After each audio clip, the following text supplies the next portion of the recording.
اگر تمہارا ایک بھی لفظ میرے کانوں تک پہنچا نا تو بائی گاڈ اپنے ہاتھوں سے میں، وہ کمال ضبط سے کہتے کہتے رکا، سوتی نظر آؤ ودن 2 منٹس۔ بازو سے پکڑ کر وہ اسے بیت پر دھکیلتا درشت لہجے میں بولا، حیام کو اس کے ہاتھ کی انگلیاں اپنے بازو میں گڑتی محسوس ہوئی تھیں۔ کمبل میں گھس کر وہ 2 منٹ کے اندر اندر سونے کی کوشش میں لگی ہوئی تھی۔ وہ کالج کے گیٹ سے نکلتے ہوئے ارد گرد نظریں دوڑاتی برہان کو ڈھونڈنے میں مگن تھی۔ جب اسے اپنی پشت پر کسی کے لمس کا احساس ہوا تھا، اسے ایسا محسوس ہوا کہ کسی نے اس کو چھوا ہے۔ برہان، اس کے ذہن میں یہی نام آیا تھا کیونکہ بعض دفعہ برہان ہی اسے پک کر لیتا تھا، لیکن وہ اس کو نظر نہیں آیا۔ جانے من پیچھے سے آواز آئی تھی۔ حیام نے گھبرا کر ایک دم پیچھے دیکھا۔ دوپہر کا وقت تھا، لوگ بہت ہی کم تھے۔ برہان کو ڈھونڈتے ڈھونڈتے وہ کافی دور آ گئی تھی۔ اسے اب احساس ہوا تھا کہ وہ کالج سے کافی دور آ چکے کہ کون ہو تم؟ وہ چہرے کے تاثرات ٹھیک کرتی، دل کی دھڑکنیں سنبھالتی اٹک اٹک کر بولی تھی، کیسی ہو تم؟ تمہیں معلوم ہے حیام جان، رات کو میں نے تمہیں خواب میں دیکھا کہ… وہ استہزائیہ انداز میں کہتا ہوا رکا تھا۔ رک کر حیام کے چہرے کے تاثرات بھی تو دیکھنے تھے کہ تم اور میں ہاتھ میں ہاتھ ڈالے ہوٹل کے روم میں بیٹھے لنچ کر رہے ہیں۔ وہ آخر میں زور سے ہنسا تھا جیسے اس کا مذاق بنا رہا ہو۔ حیام کے پاس سننے کے علاوہ کوئی آپشن نہ تھا۔ وہ ویسے ہی ڈرپوک نیچر کی لڑکی تھی، ذرا سی ڈانٹ پر سہم کر رہ جاتی، اور اب اکیلے اس طرح اس کی جان ہوا ہو رہی تھی۔ آؤ جانے من، چلو نا، خواب بھی تو پورا کرنا ہے۔ وہ زبردستی اس کا ہاتھ پکڑتا ہوا بولا تھا۔ حیام اس کے گندے لمس سے ہی کام کر رہ گئے۔ اس کے منہ سے دبی ہوئی چیخ نکلی تھی، آنسو بہنا شروع ہو گئے۔ چھوڑو امی، امی! اس درد میں اس کے منہ سے یہی لفظ ادا ہوئے تھے، لیکن سننے والا کوئی نہیں تھا۔ اس کے ماں باپ تو بہت پہلے ہی مٹی میں جا سوئے تھے۔ چھوڑو! وہ بھرپور آواز میں چلائی تھی، اور اس کے ہاتھ کی کلائی میں اپنے بڑے ناخن، جو ہمیشہ سے بہت نوکیلے اور بڑے ہوا کرتے تھے، گاڑ دیے۔ ایک دم اس کی کلائی آزاد ہوئی تھی۔ مقابل نے درد سے حیام کو گھوری سے نوازا تھا۔ کلائی آزاد ہونے کی دیر تھی کہ وہ الٹے قدم بھاگی تھی، اور اس قدر تیز بھاگی تھی کہ بمشکل کالج دوبارہ پہنچی اور وہاں ویٹنگ لائن میں جا کر بیٹھ گئی۔ اس کی ہارٹ بیٹ معمول سے زیادہ چل رہی تھی۔ آنسو متواتر تیزی سے بہہ رہے تھے۔ چھوٹی سی ستواں ناک، بڑی بڑی جھیل سرخ آنکھیں سرخی سے گھائل ہو گئی تھیں۔ اس طرح کا کچھ ہوگا وہ سوچ بھی نہ سکتی تھی۔ کیا کرتی پھرتی ہو تم وہاں؟ کتنا لیٹ آئی ہو؟ وقت دیکھا ہے؟ 3 بجے تو ماریا یونیورسٹی سے واپس آ جاتی ہے، تمہارا کالج 2 بجے بند ہو جاتا ہے۔ کہاں گئی تھی تم؟ جیسے ہی وہ گھر آئی تھی ویسے ہی انیلا بیگم اس پر آ برسی تھی۔ چاچی، کوئی ٹرانسپورٹ نہیں تھی، تبھی دیر ہو گئی۔ جاؤ کپڑے بدل کر رات کے کھانے کی تیاری کرو، تمہاری ساس آئے گی رات کو۔ بددلی سے وہ کہتی کمرے میں گھس گئی تھی۔ حیام اپنے آپ کو سمیٹتی گھسیٹتی ہوئی اپنے کمرے تک لے گئی۔ برہان اسے آج بہت برا لگا تھا۔ شام کے 7 بجے وہ کچن میں کھڑی بریانی کو دم دے رہی تھی۔ ساری تیاری کھانے کی اسی نے کی تھی۔ بوا سے وہ ان کی عمر کے لحاظ سے کرتے ہوئے کوئی تھکاوٹ کا کام نہیں کرواتی۔ Biryani, fish, Chinese rice, chicken tikka اور ساتھ میں کیک اس نے بیک کیا تھا، جبکہ سلاد، رائتا اور سیلڈ اس نے بوا سے بنوائے تھے۔ یار کیا ہے یہ؟ حیام نہ جانے کیوں کچن میں گھسی رہتی ہے۔ اب دیکھو تم آئے ہو، اسے چاہیے کہ اپنے منگیتر کو ٹائم دے، اس کے ساتھ بیٹھے باتیں کرے، اس کا حال احوال پوچھے۔ بس ماسی بننے کا شوق ہے۔ جب سے تم اور پھپھو آئے ہو سلام کر کے کچن میں گھسی ہوئی ہے، جبکہ بوا ہیں سارے کام کرنے کے لیے۔ ماریا ٹانگیں ٹیبل پر رکھے صوفے پر بیٹھی اچھی خاصی ایکٹنگ کرتے ہوئے معصومیت سے بولی تھی۔ بلو جینز اور وائٹ ٹی شرٹ میں وہ اچھی لگ رہی تھی، جتنی پیاری وہ تھی۔ کاش اس کا دل بھی اتنا ہی پیارا ہوتا۔ جسٹ شٹ اپ کزن، وہ میرے لیے کھانا بنا رہی ہے۔ اسے معلوم ہے کہ میں اس کے ہاتھ کا کھانا کھاتا ہوں، شاید کوکنگ بھی اس نے میرے لیے ہی سیکھی ہے۔ برہان کو اس کی باتوں پہ غصہ آیا تھا۔ میرا مطلب یہ ہے کہ برہان، کہ دیکھو تم یہاں، تمہارا مطلب جو بھی ہو، مجھے سننے میں کوئی انٹرسٹ نہیں۔ کافی لے کر آؤ میرے لیے۔ وہ موبائل کا اسکرین لاک کھولتا برہم ہوا۔ ماریا اس کے لہجے کی کرواہٹ دیکھ کر غصے میں آئی تھی۔ جلن کی ایک لہر اس کے جسم میں دوڑی تھی۔ پیر پٹکتی وہ وہاں سے اٹھی تھی اور کچن کی طرف بڑھی تھی۔ کیوں ناراض ہیں آپ؟ تمہارا نظر انداز کرنا مجھے تکلیف دیتا ہے۔ تم شام سے مجھے نظر انداز کر رہی ہو یار، اس کے بیڈ روم کے گیٹ پہ کھڑا وہ پشیمان سا بولا تھا۔ اس کے لہجے میں پریشانی تھی۔ بلیک جینز پر ریڈ شرٹ پہنے وہ کافی ہینڈسم لگ رہا تھا۔ خوبصورت نقوش پر ہلکی سی داڑھی، بلا شبہ وہ بہت حسین تھا، بالکل پرنس چارمنگ۔ اس کی کالی سیاہ آنکھوں میں ہر وقت حیام کی جھلک نظر آتی تھی۔ جواباً وہ چپ رہی تھی، بیڈ پر بیٹھی وہ کتاب پر نظر جمائے ہوئے تھی، ایک نظر بھی اس نے اوپر نہیں اٹھائی تھی۔ معلوم تھا کہ اس کی لوہ دیتی آنکھوں کا وہ مقابلہ نہیں کر سکتی۔ حیا کیا ہوا یار، تمہیں میں پریشان نظر نہیں آ رہا کیا؟ وہ آستین فولڈ کرتا ہوا آہستہ سے قدم اٹھاتا اس کے پاس آیا تھا اور اس کے مقابل بیٹھ گیا۔ حیام کی نظریں اس کے سفید بھرے ہوئے ہاتھوں سے اس کی کلائی پر گئیں، جہاں برانڈڈ واچ تھی، کلائی سے ہوتی بازو سے اور گردن اور چہرے پر گئیں، جہاں اس کے چہرے پر شرارتی مسکراہٹ بکھری تھی۔ حیام نے ایک نظر اس کے چہرے پر ڈال کر نظریں نیچے کر لیں۔ دوپہر میں ایک میٹنگ میں پھنس گیا تھا، قسم سے میں ایک دم بھول گیا تھا، تبھی لینے نہیں آ سکا تمہیں۔ وہ اس کا ہاتھ تھام کر فکر مندی سے بولا تھا۔ مجھے فرق نہیں پڑتا کہ تم آؤ یا نہ آؤ، اپنا ہاتھ چھڑاتے ہوئے بولی تھی۔ ایک اس پہ ہی تو مان تھا، وہ بھی اسے بھول گیا۔ اس طرح نہیں نا، نظریں اٹھا کر کہو تو مجھے بھی معلوم ہو کہ تمہیں فرق نہیں پڑتا۔ اسے بہت برا لگا تھا جس طرح حیام نے ہاتھ اس کے ہاتھ سے چھڑوایا تھا، لیکن وہ نرم طبیعت کا مالک تھا، چپ کر گیا۔ پتا تھا غلطی اس کی اپنی تھی۔ ہاں تو تمہیں معلوم بھی ہے کہ کیا ہوا تھا میرے ساتھ، تمہاری وجہ سے آج وہ اس کی آنکھوں سے آنسو بہہ نکلے اچانک، وہ سوچ بھی نہیں سکتی تھی اس واقعے کو دوبارہ۔ کیا؟ بولو حیام، کیا؟ برہان چونکا تھا۔ اس کے آنسو ہمیشہ کی طرح برہان کو تکلیف دے رہے تھے۔ اگر تم نہیں آتے تو میں کیسے آتی؟ سامیہ کو بھی میں نے تمہاری وجہ سے بھیج دیا تھا کہ برہان نے آنا ہے، لیکن جب تم نہیں آئے تو مجھے اکیلے آنا پڑا۔ تمہیں پتہ ہے نا اکیلے میں نہیں آ سکتی۔ وہ مہارت سے بات کو بدل گئی تھی۔ اب کبھی ایسا نہیں ہوگا، اور میں خود تمہارے لیے ڈرائیور رکھتا ہوں، وہی تمہیں پک اینڈ ڈراپ کر دے گا، تم اکیلی باہر نہیں جاؤ گی۔ وہ اپنی غلطی پر بھرپور شرمندہ تھا۔ حیام کو دکھ دینے کا وہ سوچ بھی نہ سکتا تھا۔ حیام بھی ایک سوری سے ہی مان گئی تھی۔ صبح کے وقت پھر اس نے ایک بار ناشتے کی آفر کی تھی۔ اس بار حیام منع کرنے کی بجائے خاموشی سے ساتھ آ کر بیٹھ گئی تھی۔ وہ دونوں اس وقت بیڈ پر ایک دوسرے کے مقابل بیٹھے ناشتہ کرنے لگے۔ ضامن نے بریڈ کے پیس اور ہاف فرائی ایگ اس کو دیا اور خود پراٹھا آملیٹ سے کھانے لگا تھا۔ حیام چھوٹے چھوٹے لقمے توڑتی آرام سے کھا رہی تھی۔ کیا کوالیفیکیشن ہے تمہاری؟ ایک نظر اٹھا کر اس نے اس سے پوچھا تھا۔ لائٹ پنک سادہ سے جوڑے میں وہ کھلا ہوا گلاب لگ رہی تھی، جبکہ سرخ دوپٹہ سر پر جمائے وہ اپنی پوری خوبصورتی سے اس کے دل میں اترنے کے لیے کافی تھی۔ ضامن کا ہاتھ اگلا لقمہ بناتے بناتے رکا تھا۔ اتنا بھرپور سراپا، اتنا حسین روح، سب پرفیکشن۔ وہ چونکا سا تھا۔ انٹر، وہ ناشتے میں مصروف بنا اس کی طرف دیکھے بولی تھی۔ اگر اس کی طرف دیکھ لیتی تو یقیناً اسٹیچو بن جاتی۔ ضامن جن نظروں سے اسے دیکھ رہا تھا، ان نظروں کی چمک حیام کے لیے برداشت کرنا ناممکن تھا۔ واٹ؟ یہ ذرا سی انٹر؟ اسے حیرت کے شدید جھٹکے لگے تھے۔ اس کا ہاتھ واقعی اب ناشتے سے اٹھ چکا تھا۔ حیام صحیح طرح سے نظر انداز کرتی کھانا کھا رہی تھی۔ کوئی جواب نہیں دیا۔ کس فیکلٹی میں انٹر کیا تھا اور کب کیا؟ مجھے ناشتہ کرنے دیں پلیز۔ اسے غصہ آیا تھا۔ 2 دن بعد اب وہ کھانا کھا رہی تھی۔ بریڈ کے پیس چھوڑ کر اس نے ضامن کا بچا ہوا پراٹھا اٹھا لیا تھا اور اس پر مکھن لگا کر چائے سے کھانے میں مصروف ہو گئی۔ ضامن اس کی اس حرکت پر نہ چاہتے ہوئے بھی مسکرایا تھا۔ اس کے اسپاٹ چہرے پر مسکراہٹ ابھری تھی۔ تمہیں معلوم بھی ہے میں نے CSS کیا ہوا ہے، میری بیوی اتنی کم پڑھی لکھی نہیں ہو سکتی۔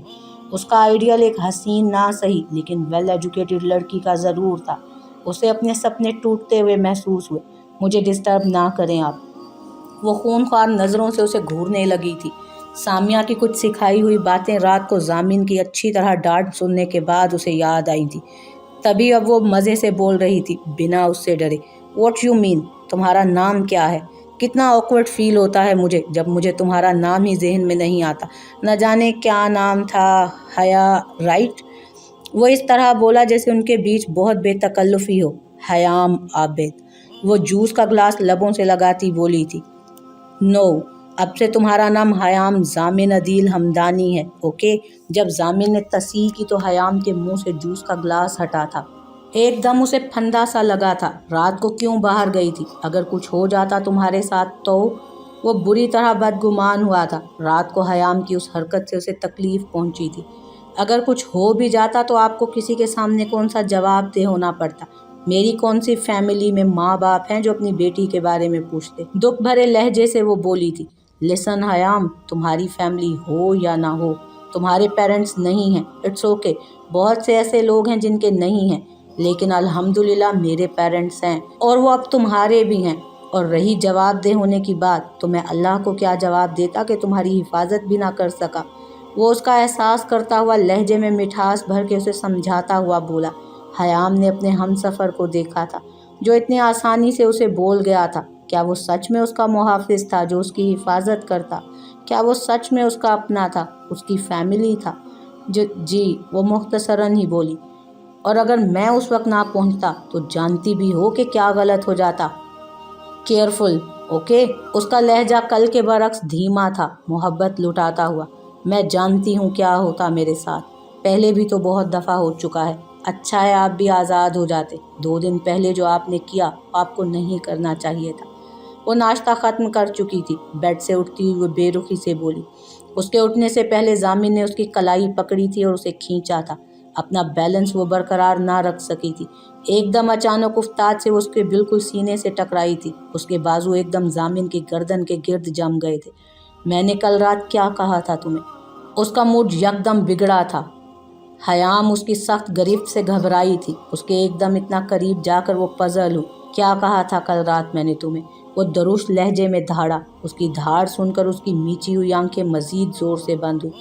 اس کے ماتھے پہ پسینے کی بوندیں آ چمکی۔ ڈر سہم کر وہ کچھ بول نہ سکی، لفظ منہ میں ہی رہ گئے تھے۔ اپنی پوزیشن کا سوچ کر ہی وہ اندر ہی اندر ختم ہو رہی تھی۔ دل کی دھڑکنیں منتشر ہو رہی تھی۔ کچھ نہیں کہنا تھا، یہ بس وہ ہکلائی تھی۔ پوری بات بتاؤ۔ وہ اس کے ہکلانے پر مزید تپا تھا۔ اگر برہان ہوتا تو کبھی میرے ساتھ ایسا نہ کرتا۔ اللہ کرے برہان تم مر جاؤ، تمہیں میری بد دعا ضرور لگے گی۔ مجھے دوزخ میں چھوڑ کر دفع ہو گئے ہو تم۔ وہ سوچتے ساتھ ہی زور زور سے رونا شروع ہو گئے۔ ضامن کی سختی اس سے برداشت نہیں ہوئی تھی، ویسے ہی وہ اس کی موجودگی سے سہم جاتی تھی، اس سے ڈر جاتی تھی۔ میں نے تم پہ خدا نخواستہ ہاتھ نہیں اٹھایا ہے کہ جو تم اس طرح طوفان لے آئی ہو۔ میں نے تم پر ہاتھ نہیں اٹھایا جو اس طرح طوفان لے آئی ہو۔ وہ اس کو بیڈ پر اپنے پاس بٹھاتا نرمی سے بولا، لیکن اس کے لفظ توبہ! دیکھو، جو 2 دن پہلے میں نے کیا وہ میں نے اپنی مرضی سے، بالکل اپنے انٹرسٹ سے کیا۔ اب میں تمہارا شوہر ہوں اور تم میری بیوی ہو، کلیئر؟ وہ اس کا کپ کپاتا گلابی گداز ہاتھ تھامتا اور سہلاتا ہوا بولا۔ ضامن کی نظر اس کے مخملی ہاتھوں پر تھی جو چھوٹے چھوٹے کافی خوبصورت تھے، جبکہ کلائیاں بالکل خالی تھیں، نہ ہی انگلیوں میں کچھ تھا۔ ضامن کا دل کیا کہ وہ ان ہاتھوں میں بہت سی چوڑیاں اور رنگز دیکھے۔ میرے بیہیویئر کو ہمیشہ سیریس لینا، میں بالکل مذاق کرنے کا عادی نہیں ہوں۔ اگر کوئی مسئلہ ہے تو سیدھا مجھ سے بات کرو، اپنے آپ کو صحیح غلط ثابت کرنے کی کوشش مت کرنا۔ وہ اس کا تھاما ہوا ہاتھ اپنے دہکتے لبوں سے لگاتا بولا۔ یہ سب نہیں کریں۔ وہ نہ جانے کیوں اپنے ہاتھ کی پشت کو، جہاں ضامن نے اپنے ہونٹ رکھے تھے، صاف کرتے ہوئے بولی۔ ضامن کو اس کا دماغ اپنی جگہ پر نہیں لگا تھا۔ مگر کیوں؟ ہماری شادی ہوئی ہے، بیوی ہو تم میری۔ وہ مزید قریب ہو کر سارا فاصلہ ختم کر کے، میں نے کہا نہ دور رہے مجھ سے۔ وہ اس کو مزید قریب دیکھ کر جھنجھلا گئی تھی۔ کتنی عمر ہے تمہاری حیام؟ وہ ایک دم سے پیچھے ہو کر بیٹھ گیا تھا۔ بہرحال اس کا کہا وہ مان چکا تھا۔ 19 سال۔ وہ اس کو پیچھے دیکھ کر سکون کی سانس لینے لگی۔ تمہاری شادی ہو رہی تھی تو تمہیں اس کم عمر میں بھی شادی کا مطلب معلوم ہوگا، اور یہ بھی پتہ ہوگا کہ اس کے کیا فرائض اور تقاضے ہیں۔ وہ ناشتے کو دور کرتا بیڈ پر لیٹ گیا تھا۔ جس سے میری شادی ہو رہی تھی اس میں اور آپ میں بہت فرق ہے۔ آپ کو میں شوہر نہیں مانتی۔ آپ نے اپنی مرضی سے کیا تھا یہ سب، میری مرضی کسی نے نہیں جانی تھی۔ مجھے آپ سے شادی نہیں کرنی تھی کیونکہ ضامن دم سادھے اس کی دیدہ دلیری دیکھ رہا تھا۔ اتنے قریب ہو کر بھی وہ کیسے اس کو جلانے والے جملے استعمال کر رہی تھی جو ضامن کے دل کو چیر رہے تھے۔ کیونکہ میرا دل، میرے سارے احساس اس ایک کے لیے ہی تھے، لیکن اب وہ بھی مردہ ہو چکے ہیں، اس لیے مجھ سے فاصلے پر رہیے گا۔ حیام نے نہ جانے کس طرح یہ الفاظ ادا کیے تھے، اسے خود بھی نامعلوم تھا۔ لسن محترمہ، میری برابری کرنے کی کوشش کبھی مت کرنا۔ تم نے ہی 3 مرتبہ مجھے قبول کیا تھا۔ اگر اتنا اپنے پہلے منگیتر سے محبت اور عشق تھا نا، تو وہ کیوں گیا تمہیں چھوڑ کر؟ بالکل ٹھیک کہا، اس گھٹیا بندے اور مجھ میں بہت فرق ہے۔ وہ اس کے گرد دونوں ہاتھ جماتا تمتماتا ہوا بولا۔ اسے حیام کے جواب پر غصے نے آن گھیرا تھا۔ اتنا ضبط اس میں کبھی نہ تھا کہ وہ کسی اور کو اپنے اور اس کے بیچ کے رشتے میں برداشت کرتا، اور اب ایسے بندے کے بارے میں وہ کیسے سن سکتا تھا؟ میں آپ کی برابری نہیں کروں گی، لیکن مجھے اس سے بہت عشق تھا، جنون تھا اس کے ساتھ رہنے کا۔ لیکن آپ کبھی اس معاملے میں بولنے کی کوشش بھی مت کیجیے گا۔ بس مجھ سے ذرا فاصلہ اختیار کر کے رکھیں۔ زہر لگتے ہیں مجھے مرد، زہر۔ وہ ایک بات جو دل سے بول چکی تھی، جو ضامن کو جلا کر راکھ کر گئی تھی۔ اتنا غیرت مند تھا وہ کہ کسی غیر مرد کی خوبیاں اپنی بیوی کے منہ سے سن سکتا۔ تم میں جتنی مٹھاس تھی وہ تم پرائے مردوں پر لٹا چکی ہو۔ اپنا بندہ تو تمہیں زہر ہی لگے گا۔ ضامن کو احساس بھی نہ ہوا تھا کہ وہ کتنا غلط بول چکا ہے، لیکن حیام کے زہر لفظ پر اس کا دماغ معاف ہو چکا تھا۔ نہ جانے کیوں، کس احساس کے تحت بار بار اپنے اور اس کے بیچ بنے رشتے کا یقین دلاتا تھا، کبھی بیوی کہہ کر، کبھی کچھ۔ لیکن حیام تو کچھ سوچ سمجھ کے قابل ہی نہ بچی تھی۔ اللہ کرے تم… وہ دوسری بات خود پر ضبط کر گئی تھی اور بہت بری طرح روئی۔ آخر اس نے بھی اسے اس چکی میں پیس ڈالا تھا۔ بہت مردوں پر وہ اپنی خوبصورتی نچھاور کر چکی تھی۔ یہ سوچ کر ہی حیام کا دماغ بند ہو گیا تھا۔ اسے اپنی قسمت پر رونے اور ماتم کے سوا کچھ نہ کرنا تھا۔ ناشتے کی ٹرے میں رکھی فروٹس کے ساتھ چھری اٹھا کر اسے کچھ راہ سکون نظر آئی۔ اس سے پہلے کہ وہ چھری کی طرف جھپٹتی، ضامن نے وہ اپنے ہاتھ میں لے لی۔ اللہ کرے میں مر جاؤں، ہے نا؟ آئندہ اپنی زبان کو سنبھال کے رکھنا۔ تمہیں بیوہ ہونے میں دلچسپی ہوگی، لیکن میں اپنے ماں باپ کا ایک ہی ہوں۔ مجھ میں ان کی سانسیں چلتی ہیں، اور میری سانسیں اب تمہارے جینے کے مراحل سے چلیں گی، تو اپنی زندگی کو کوئی عام چیز مت سمجھنا۔ وہ چھری کو دور پھینکتا تیز آواز میں دھاڑا تھا اور کمرے سے واک آؤٹ کر گیا تھا۔ جتنی دیر وہاں رہتا، اتنا ان کے بیچ کچھ سنورنے کی بجائے بگاڑ ہی بڑھتا۔ ضامن کے کمرے سے جانے کے بعد اس نے کمرے کی حالت ہی بگاڑ دی تھی اور خود سر گھٹنوں میں دے کر زمین پر بیٹھ کر رونے لگی تھی۔ مردوں کے نام پر اس کے دماغ کی نسیں پھٹنے کو ہو رہی تھی۔ میرا کوئی قصور نہیں تھا، اللہ میاں، میں نے تو برہان کے ساتھ بھی کچھ نہیں کیا۔ ایسے کیسے سب؟ سامیہ، اللہ کرے تمہاری شادی کسی ایسے بندے سے ہو۔ تم کتنی سکون میں ہوگی نا مجھ سے جان چھڑوا کر۔ تم نے ہی میری شادی اس انسان سے کرائی ہے، اور اب میں بھی تمہیں یاد نہیں کر رہی ہوں۔ تمہارے لیے بھی میں مر گئی ہوں، تم نے بھی مجھے بھلا دیا ہے۔ وہ شدت غم سے روتی ہلکی آواز میں اب سامیہ کو کوس رہی تھی۔ کوئی بھی اس کے پاس ایسا نہ تھا جو اس کا غم ہلکا کر سکتا۔ رات کی ٹھنڈ، گہری خاموشی، پرسکون فضا۔ وہ سکون سے گھاس پر بیٹھا اور ایک سگریٹ پکڑے فون کان سے لگائے باتوں میں مصروف تھا۔ ایک ایک پوائنٹ وقت کی مناسبت سے اسے خود کو کور اپ کرنا تھا۔ ہر موقع کے لیے وہ ہر طرح سے تیار تھا۔ Yes sir, I have done all my duties at time and I'm ready to perform what next to begin. کڑکدار آواز لہجے میں بے پناہ غرور، اپنی بھوری آنکھوں میں ذہانت لیے وہ فون پر بولا تھا۔ اس کا لہجہ ایسا ہی ہوتا تھا کہ نہ چاہتے ہوئے بھی مقابل شخص اسے انسپائر ہو جاتا۔ اپنی چاہ کی بات کر کے وہ کال کاٹ چکا تھا اور فون گھاس پر گرا چکا تھا۔ جس طرح فضا میں خاموشی تھی، اس طرح اس کے اندر ایک خاموشی سی بس گئی تھی۔ اپنا کام انجام دے کر وہ ذرا پرسکون ہوا تھا۔ صبح کے بعد وہ اب تک اپنے بیڈ روم میں نہیں گیا تھا۔ حیام کا چہرہ دیکھنے کا بھی اس کا دل نہیں کر رہا تھا۔ ایک ساتھ بہت سی چوٹیں اس کے دل پر لگی تھی۔ جتنا مضبوط وہ دکھتا تھا، اتنا ہی نرم اس کا دل تھا۔ اسے معلوم ہوا تھا کہ اس نے بھی غلط کیا ہے، لیکن حیام کا رویہ اس کی سمجھ سے بالا تر تھا۔ وہ کوشش کر رہا تھا کہ اس سے نرم لہجہ اپنا کر رکھے، لیکن حیام، وہ کچھ سوچنا سمجھنا ہی نہیں چاہتی تھی۔ اب رات بیت چکی تھی۔ ہوٹل کے پارک میں بیٹھا اس ٹھٹھرنے والی سردی میں وہ ٹھنڈ میں خود کو سزا دے رہا تھا۔ یار، جو رشتے جلدی میں بنتے ہیں انہیں بہتر ہونے میں اتنا ہی وقت لگتا ہے۔ اب تیری شادی کا فیصلہ ہم نے 10 منٹ کے اندر کیا تھا، اس کو سنورنے میں 10 دن 10 ہفتے